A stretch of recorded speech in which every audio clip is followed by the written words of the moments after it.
Para este circuito particular tenemos que el voltaje Zener es igual a 10 voltios. Tenemos entonces que si el voltaje en la entrada, que es V1, es menor a menos 0.7 voltios, que es el voltaje de activación de un diodo de silicio en polarización directa, tenemos que el diodo Zener se encuentra encendido y por lo tanto el voltaje de salida se va a fijar en el voltaje de activación del diodo, que es menos 0.7 voltios. Si tenemos por el contrario que V1 es mayor a 10 voltios, vamos a ver que nuestro diodo Zener se encuentra en operación Zener y por tanto el voltaje de salida se va a fijar en 10 voltios. Y tenemos que en el intermedio, es decir, entre menos 0.7 voltios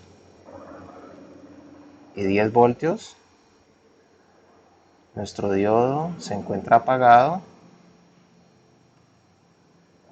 y por tanto el voltaje de salida va a ser igual a la entrada.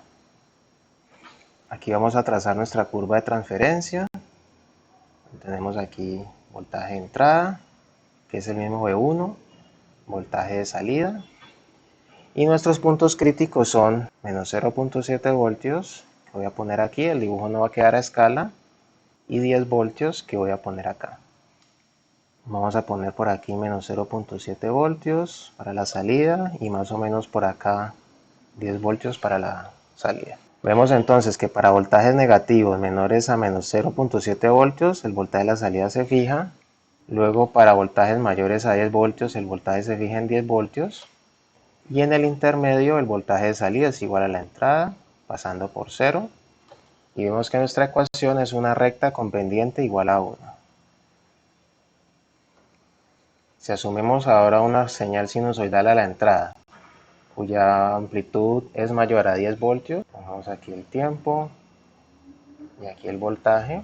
Entonces asumamos una señal sinusoidal más o menos de esta forma. Digamos que aquí está 10 voltios y por aquí está menos 0.7 voltios. Tenemos voltaje de entrada en nuestra línea roja y vemos entonces que mientras el voltaje no sea superior a 10 voltios, la salida es igual a la entrada. Luego se fija y el voltaje de salida vuelve a ser igual al voltaje de entrada hasta que supera el umbral de menos 0.7 voltios, donde él se va a fijar en ese valor y tenemos un comportamiento que se repite en este sentido. Esto lo vamos a verificar rápidamente en el simulador. Tenemos aquí nuestro circuito. Vamos a configurar nuestras propiedades de simulación. Dejemos un análisis en el tiempo por defecto. Hagamos un barrido en DC. Vemos que la fuente del barrido es V1. Voltaje mínimo dejémoslo en menos 5 voltios. Voltaje máximo de 15. Y luego con incremento de 0.1 voltios. Y vamos a ir a simular. Vemos aquí nuestro análisis en el tiempo, miremos primero nuestro barrido en DC y aquí tenemos lo que habíamos encontrado teóricamente y es que para voltajes menores a menos 0.7 voltios aproximadamente, la salida se fija aproximadamente en menos 0.7 voltios. Luego tenemos que el voltaje de salida es igual al voltaje de entrada, miremos este punto aquí, la entrada es 2.5 voltios y la salida también. Esto sigue nuestra recta con pendiente igual a 1 y luego más o menos después de 10 voltios tenemos que el voltaje de la salida se fija.